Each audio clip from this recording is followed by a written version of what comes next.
bringing my hands to my heart and sharing with you.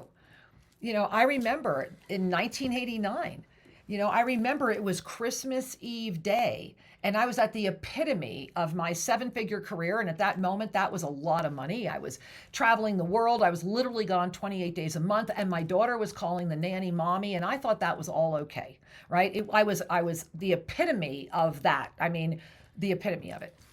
And I will never forget getting off that plane and waking up pretty much in a hospital. I have some foggy memory between the plane and getting there. A doctor telling me that I had cancer, that my cancer was not only so bad, chances are I wasn't going to make it through this emergency surgery and blah, blah, blah.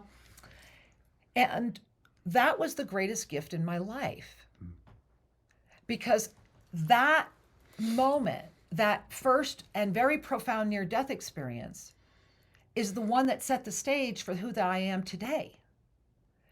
It's also being shared with you right now because the eternal presence of our oneness can only come through the fearlessness of being that which I am. To claim that which you have always known. During my near-death experience, and I pray for that animator to please come and help me get this out to show you all to connect with it. The greatest gift that I can share with you right now was that, in 1989, nobody was talking about NDEs. This wasn't happening, blah, blah, blah. I was clinically dead for 4 minutes. Yes, they were signing the death certificate when I reanimated, but I didn't remember it right away. I was that stubborn.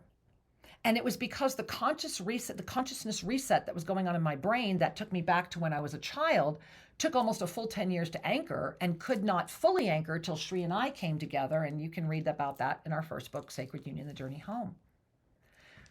So when I went into what looked to me to be only described as a Godhead, it's the only word I have for it. It's this swirling, beautiful. It's the epitome of the Shiva Linga. I think that's why the Shiva Linga for me is such a pure essence of that energy. It's that pillar of light that has no beginning and has no end. It's just this pure pillar of light. And remembering, witnessing so beautifully that all of us, were on this incredible lotus. Everyone, each lotus, but each lotus very unique. But everything for me, it felt like lotusy. Everyone on the lotus, everyone in bliss. And at the heart center, right here where my scarab is, right here, were these emanations of crystalline light. And everyone had one. And this is why what you said is so important, Shri. And it was like, imagine it, and this is why an animator, please come forward.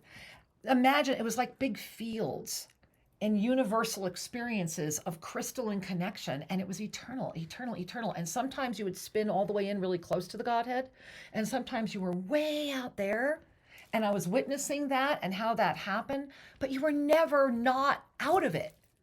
You were just at a different perspective of being with it. It is truly the eternal spiral of consciousness. And then I remember it was like a shoot. It's like for me, that's what it felt like. Like all of a sudden you've been spun around and it's like, there you are. And you're in that instantaneous moment where are you going in and melding or are you resisting? And I was witnessing that enough to see that even just that moment hesitancy of doubt was causing those that were right there. I mean, right there. That ego so strong that it will hold on to whatever doubt it can to make sure it doesn't, boom, break all the way through, because that's the ultimate density experience. And I remember the whoom, and then boom, I was in, just in. And what I can share with you is that dissolution was the most beautiful thing I ever saw. And it began first with the revelation of the forms of worship of this densified potentiality. I didn't just see one religion, I saw them all.